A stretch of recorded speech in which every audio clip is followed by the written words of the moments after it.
Please subscribe and you can download this code from description below. Creating a list in Python from an SQL list involves connecting to a database, executing a query, and then converting the query result into a Python list.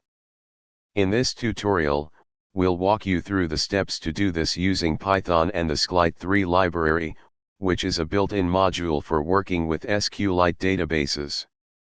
If you're working with other database systems like mysql or PostgreSQL, you can use relevant Python libraries like mysql-connector or mysql-page2 with similar concepts. Prerequisites.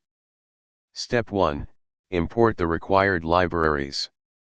Start by importing the necessary libraries in your Python script. Step 2. Connect to the database. Establish a connection to your SQL database. For this example, we will use SQLite as an example. Replace the database name with your database file name. Step 3. Create a cursor. A cursor is an object used to execute SQL commands and fetch data. Create a cursor object from the connection. Step 4. Execute an SQL query.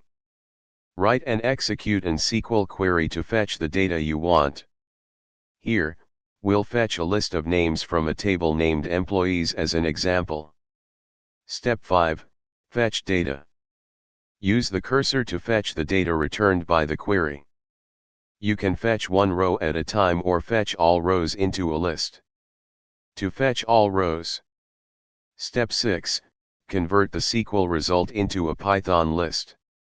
Now that you have the SQL data in the result variable, you can convert it into a Python list. We'll create a list of names in this example. Step 7. Close the cursor and connection. It's essential to close the cursor and the database connection when you're done to release the resources. Step 8. Complete Python script. Here's the complete Python script that retrieves data from an SQL database and converts it into a Python list. Replace your _database.db with your actual database file name and adjust the SQL query to your specific needs. This script can be adapted for other SQL databases by using the appropriate Python library for that database system. ChatGPT.